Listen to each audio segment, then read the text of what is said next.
আসসালামু আলাইকুম। জানিয়ে দেব বিশ্বের বিভিন্ন প্রান্তের আলোচিত আন্তর্জাতিক সংবাদ। শুরুতেই সংবাদ শিরোনাম, পরে বিস্তারিত। এবার নতুন আতঙ্কে তুরস্ক, আকাশের শক্তি বাড়াতে তোড়জোড়। আরও জানিয়ে দেব একজোট হলো মধ্যপ্রাচ্যের দুই মুসলিম দেশ। এদিকে ফিলিস্তিনিদের বিরুদ্ধে সেনা পাঠাতে চায় মধ্যপ্রাচ্যের কিছু দেশ, দাবি ট্রাম্পের। অন্যদিকে হুমকিত বিশ্বব্যাপী পোলিও টিকাদান কর্মসূচি। সর্বশেষ জানিয়ে দেব উগান্ডায় সড়ক দুর্ঘটনায় নিহত 63 জন। শুনছিলেন সংবাদ শিরোনাম, এবার বিস্তারিত।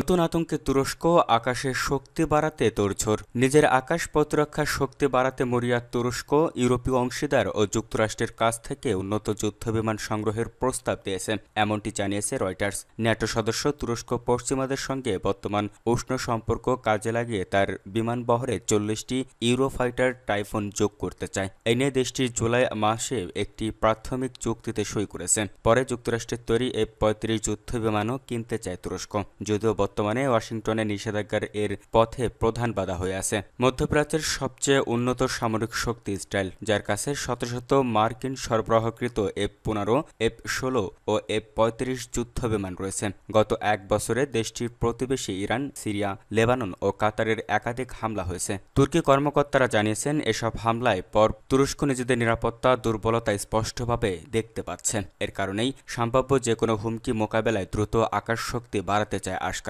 তুরস্কের president Recep Tayyip Erdogan Gaza ও মধ্যপ্রাচ্যের অন্যান্য স্থানে ইসরায়েলের হামলার তীব্র সমালোচনা করেছেন। ফলে দুই দেশের মধ্যে একসময় উষ্ণ সম্পর্ক এখন তলানিতে নেমেছে। অন্যদিকে ইসরায়েলি প্রধানমন্ত্রী বেনিয়ামিন নেতানিয়াহু বলেছেন, সিরিয়ায় তুরস্কের সামরিক ঘাঁটি, বিদ্রোহীদের প্রতি সমর্থন ও তুর্কি সেনাবাহিনীর উপস্থিতি ইসরায়েলের জন্য হুমকি। এদিকে তুরস্কের ঐতিহাসিক প্রতিদ্বন্দ্বী গ্রিস আগামী 3 বছরের মধ্যে উন্নত F-35 যুদ্ধবিমানের একটি চালান পাবে বলে আশা করা হচ্ছে। অতীতে দুই ন্যাটো সদস্য রাষ্ট্র এজিয়ান সাগরের আকাশে একাধিকবার সংঘর্ষে জড়িয়েছে। তুরস্কের সামরিক শক্তি বৃদ্ধি নিয়ে আগেও উদ্বেগ প্রকাশ করেছে গ্রিস। দ্রুত সরবরাহের জন্য পুরনো বিমান কিনতে রাজি তুরস্ক। তুরস্ক টাইফুন যুদ্ধবিমান কেনার জন্য ব্রিটেন ও অন্য ইউরোপীয় দেশগুলোর সঙ্গে একটি চুক্তির খুব কাছাকাছি। একটি সূত্র জানিয়েছে, এই চুক্তির আওতায় কাতার ও ওমান থেকে দ্রুত 12টি ব্যবহৃত যুদ্ধবিমান পেতে পারে তুরস্ক।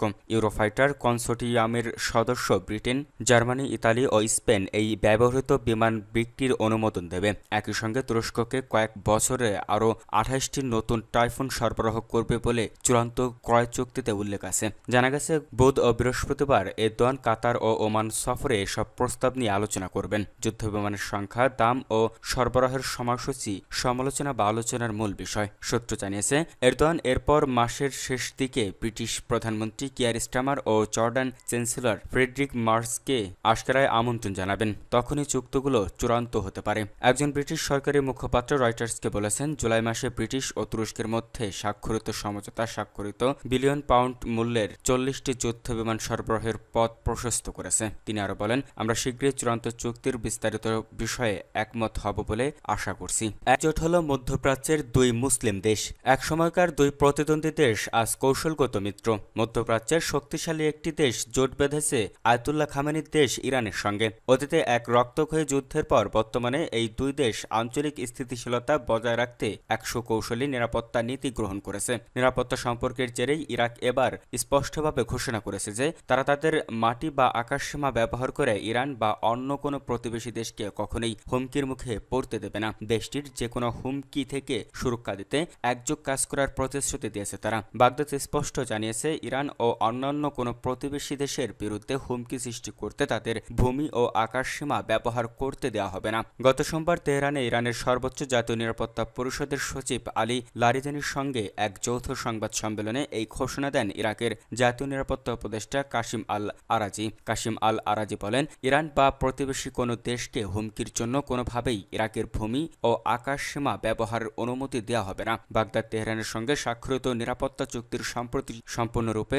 প্রতিশ্রুতিবদ্ধ। চলতি বছরই আন্তর্জাতিক পরিমণ্ডলের উত্তেজনা চরমে পৌঁছায় যখন গেল জুনে ইসরায়েল অতর্কিতভাবে তেহরানের সামরিক, পারমাণবিক ও বেসামরিক লক্ষ্যবস্তুতে হামলা চালায়। ফলে ইরানের শীর্ষ সামরিক কর্মকর্তা ও পরমাণু বিজ্ঞানী পর্যন্ত নিহত হন। ইরাক তখনই জাতিসংঘ নিরাপত্তা পরিষদে ইসরায়েলের বিরুদ্ধে একটি আনুষ্ঠানিক অভিযোগ দাখিল করেন। অভিযোগে উল্লেখ করা হয় যে ইসরায়েল ইরাকের আকাশসীমা লঙ্ঘন করে ইরানের এই হামলা চালিয়েছে। ওই সময় ইরাক জানিয়েছিল যে তারা ইরানের বিরুদ্ধে আক্রমণের সময় ইরাকি আকাশসীমা লঙ্ঘনের নিন্দা জানিয়ে জাতিসংঘের নিরাপত্তা পরিষদে একটি আনুষ্ঠানিক অভিযোগ জমা দিয়েছে। ইরানের সর্বোচ্চ জাতীয় নিরাপত্তা পরিষদের সচিব লারিজানি তার পক্ষ থেকে বলেছেন, ইরাকের জাতীয় নিরাপত্তা উপদেষ্টার সঙ্গে তার আলোচনায় নিরাপত্তার বিষয় নিয়ে বিশদ আলোচনা হয়েছে। তিনি বলেন, তাদের আলোচনার মূল লক্ষ্য ছিল দুই দেশের মধ্যে অর্থনৈতিক সম্পর্ক সম্প্রসারণ। সেক্ষেত্রে দুই দেশের অর্থনৈতিক সম্পর্ক স্থিতিশীল রাখতে চাইলেই দেশের বা তাদের নিরাপত্তা সহযোগিতাও জোরদার করতে হবে।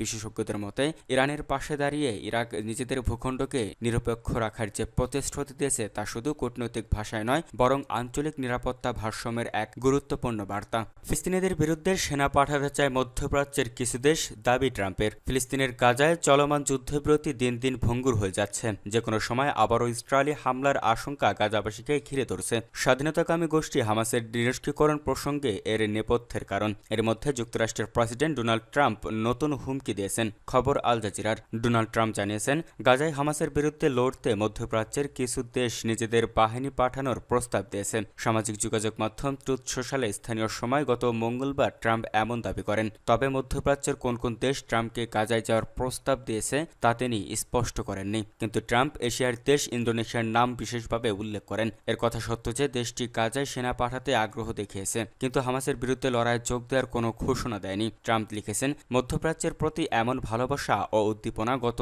1000 বছরের আর কখনো দেখা যায়নি। এটি দেখার মতো একটি অপূর্ব দৃশ্য। কিন্তু আমি এসব দেশকে এবং ইসরায়েলকে বলেছি, এখনই তা নয়। হামাস সঠিক কাজটি করবে, এখনো এমন আশা করা যায়। তারা যদি তা না করে তাহলে দ্রুত যুদ্ধ ও নির্মমভাবে হামাসের পতন হবে। মধ্যপ্রাচ্য ও মধ্যপ্রাচ্যের আশপাশের অঞ্চলের আমাদের এখনকার মহান শক্তিশালী বাহিনী নিয়ে গাজায় যাওয়ার সুযোগকে স্বাগত জানাবেন। যদি তারা খারাপ আচরণ ব্যবহার রাখে এবং আমাদের সঙ্গে নিজেদের চুক্তি ভঙ্গ করে, তাহলে তারা হামাসকে মাটির সঙ্গে মিশিয়ে দেবেন। এদিকে হামাসের বিরুদ্ধে যুদ্ধবিরতি চুক্তি লঙ্ঘনের অভিযোগে গত রোববার গাজায় 153 টন বোমা বর্ষণ করেছে ইসরায়েলি বাহিনী। গত সোমবার ইসরায়েলের সংসদ নেসেটে এই বক্তব্যে বা এই তথ্য জানিয়েছেন প্রধানমন্ত্রী বেনিয়ামিন নেতানিয়াহু। নেতানিয়াহু বলেন, আমাদের এক হাতে অস্ত্র আর এক হাতে শান্তির বার্তা। শান্তি কেবল শক্তিশালীদের সঙ্গেই স্থাপন করা যায়, দুর্বলদের সঙ্গে নয়। আজ ইসরায়েলের আগের যে কোনো সময়ের চেয়ে শক্তিশালী। ইসরায়েলি সেনাবাহিনী জানিয়েছে, গত রোববার হামাসের হামলায় তাদের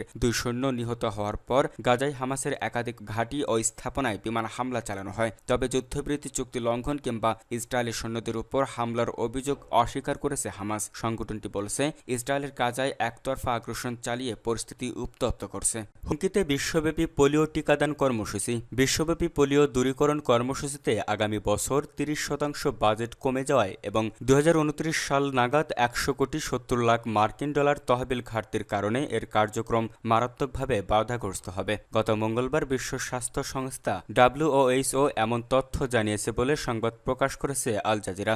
গ্লোবাল পোলিও ইরাডিকেশন ইনিশিয়েটিভের বা GPEI আওতায় WHO ও গেটস ফাউন্ডেশন সহ একাধিক সংস্থা কাজ করছে। GPEI-কে দেওয়া বিবৃতিতে বলা হয়েছে, অর্থ সংকট অনেক গুরুত্বপূর্ণ কার্যক্রম বন্ধ হয়ে যেতে পারে। অর্থ ঘাটতির মূল কারণ হিসেবে যুক্তরাষ্ট্র, জার্মানি ও যুক্তরাজ্যের অনুদান হ্রাসকে দায়ী করা হয়েছে। ডোনাল্ড ট্রাম্প দ্বিতীয় মেয়াদে ক্ষমতায় ফেরার পর থেকে বিশ্ব স্বাস্থ্য সংস্থায় অর্থায়ন ব্যাপকভাবে হ্রাস করেছে যুক্তরাষ্ট্র। বিশ্ব স্বাস্থ্য সংস্থার কর্মকর্তারা জানিয়েছেন, যদি সব দেশ প্রতিশ্রুতিবদ্ধ থাকে এবং কোনো শিশুই টিকার বাইরে না থাকে তা নিশ্চিত করা যায়, তবে পোলিও নির্মূল এখনও সম্ভব। এমন পরিস্থিতিতে সংস্থাটি এখন অধিক ঝুঁকিপূর্ণ এলাকায় নজরদারি ও টিকাদান কার্যক্রমে অগ্রাধিকার দেবে। হাম ও অন্যান্য রোগের টিকা কার্যক্রমের সঙ্গে সমন্বয় করে ফ্র্যাকশনাল ডোজিং কৌশলও ব্যবহার করার সিদ্ধান্ত নিয়েছে সংস্থাটি। এ কৌশলের মাধ্যমে একটি টিকার 5 ভাগের 1 ভাগ ডোজ ব্যবহার করে শিশুদের সুরক্ষা দেওয়া সম্ভব। উগান্ডায় সড়ক দুর্ঘটনায় নিহত 63 জন। উগান্ডার পশ্চিমাঞ্চলের একটি মহাসড়কে 2টি বাসের মধ্যে সংঘর্ষে অন্তত 63 জনের মৃত্যু হয়েছে। এ ঘটনায় আরও বেশ কয়েকজন আহত হয়েছেন। গত বুধবার 22 অক্টোবর মধ্যরাতে এই দুর্ঘটনা ঘটে বলে এক প্রতিবেদনে জানিয়েছে আনাদোলু এজেন্সি। জানা গেছে, কিরিয়ানোদোসকন শহরের কাছে ওভারটেক করার কারণে 2 বাসের মধ্যে মুখোমুখি সংঘর্ষ হয়। উগান্ডার সড়কগুলো রাস্তাগুলো সরু হওয়ায় প্রায় এমন দুর্ঘটনা ঘটে। সাধারণত অতিরিক্ত গতির কারণে প্রায় ওই স্থানে হতাহতের ঘটনা ঘটে। তবে একসঙ্গে 63 জনের মৃত্যুর ঘটনা কিছুটা অস্বাভাবিক। উগান্ডার রেড ক্রসের মুখপাত্র আইরিন নাকাসিতা বলেছেন, ভয়াবহ এই দুর্ঘটনার পর হাত পা ভেঙে যাওয়া আহতরা রক্তাক্ত অবস্থায় পড়েছিলেন। সেখানকার পরিস্থিতি ভয়াবহ ছিল বলে জানিয়েছিলেন তিনি। দেশটির পুলিশ সামাজিক মাধ্যম এক্সটে এক পোস্টে জানিয়েছে, দুর্ঘটনার সময় কয়েকজনকে অচেতন অবস্থায় উদ্ধার করা হয়। প্রাথমিকভাবে তাদের মধ্যে কিছু ব্যক্তিকে ভুলবশত নিহতদের তালিকায় অন্তর্ভুক্ত করা হয়ে থাকতে পারে।